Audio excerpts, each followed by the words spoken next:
How to Run Your Home Like a Small Business, Franchise Style. Now, this course could also be called The Mother Myth, Why Most Households Don't Work and What to Do About It. Now, what do I mean about the mother myth? Well, my friends, this is a legend that runs deep within us. Not only does it run deep, but it rings heroic. Picture a woman standing alone, wind blowing in her hair, of course, against all elements, defying insurmountable odds, doing it all herself and looking great while doing it. Now, while there may be such a rare creature, it is just that, rare. And the majority of us end up as this disheveled wife, mother, just trying to keep up. This is actually the look of a very large small business owners when they go out of business. However, moms can't go out of business. That's not an option. So instead, they live this life of fret and dissatisfaction and exhaustion and not enjoying the family that they once dreamed of having. Now, Michael E. Gerber's book, The E-Myth Revisited, lays out this turnkey plan, this turnkey system that can take any business with ordinary people and take it from barely surviving to thriving. And I have found that that turnkey formula works beautifully in the home as well. Now, any true lasting change or impact has to begin with some awareness.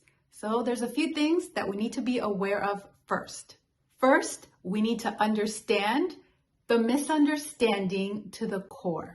Let's quickly go through the cycle of what a small business, majority of the time, how it starts off and dies. Somebody possesses a certain technical skill that they really enjoy and they think, I could do this on my own. I could be my own boss. So why not start my own business?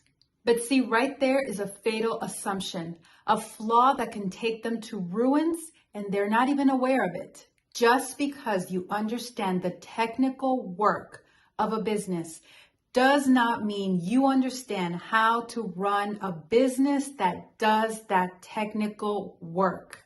Sad to say, but that is the reality. Let's say, for example, there's a woman who loves to make pies and everybody tells her how great her pies are and she should go into business selling pies. And so she thinks, you know what? I know how to make pies. I know everything about pie making. I'm going to start a pie making business. But then this cycle happens where you see a young woman making pies, see the woman go into a pie making business, see the young woman turn into an old woman making pies. What we see is this burnout cycle, and I'm afraid that same cycle happens often in the household as well with mom at the helm. And it definitely happens to homeschooling moms in just that compartment alone.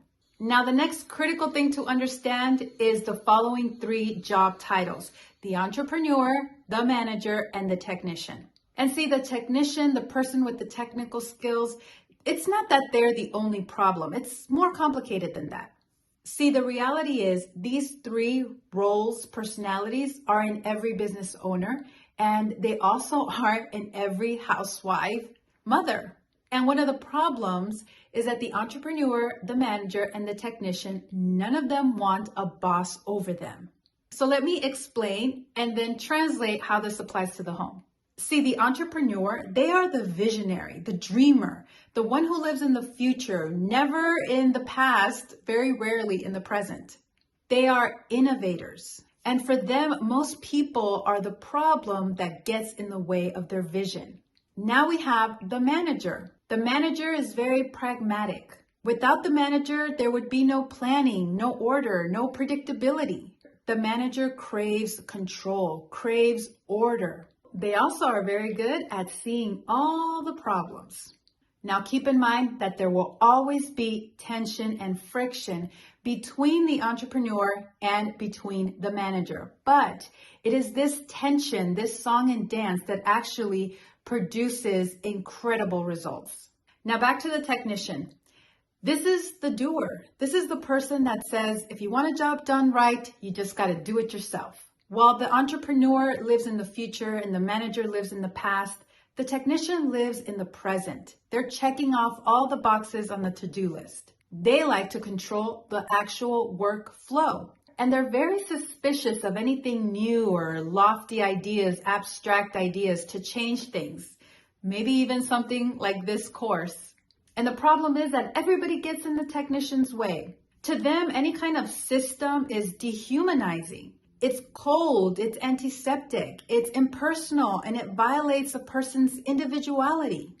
Now, does any of this sound familiar? Do you see where I'm going with this? See, the husband many times is like the entrepreneur, and the wife is a combination of the manager and the technician. And this actually lines up so perfectly with how the Bible talks about that the wife is to submit and obey, be cooperative with her husband. Just like in this business book, it talks about how the entrepreneur has to be in charge.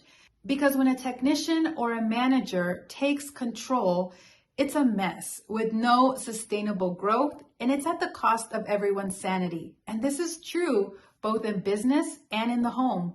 Another example that really stuck out to me is the one of Mary and Martha from the Bible.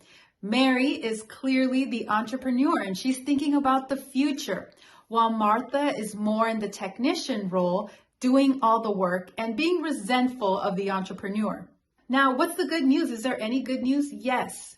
The good news is that all of us actually have all three roles within us. And if we can get those balanced, well, that would describe a pretty incredible, competent person. But just like it can be rare in the business world, it could be rare at home. Very rare. I don't even think anybody really starts out this way. So let me ask you a question. Do you crave order while another part of you dreams about the future? Do you dream and scheme while the manager in you is constantly attempting to keep things as they are? And is the technician inside of you driving the other two parts of you crazy? Well, you are not alone. Here's the key takeaway. A technician-based business without the entrepreneur to lead them or the manager to supervise them, the technician will drop from exhaustion only to wake up the next morning and do it all over again. Well, my friend, it's time for you to create a new life. I want you to challenge your mindset and imagination and begin the process of shaping an entirely new life. I did it thanks to this business book of all places, and I'm going to show you in this course not just the why and the what, but the step-by-step how to turn your home into a turnkey franchise. This works.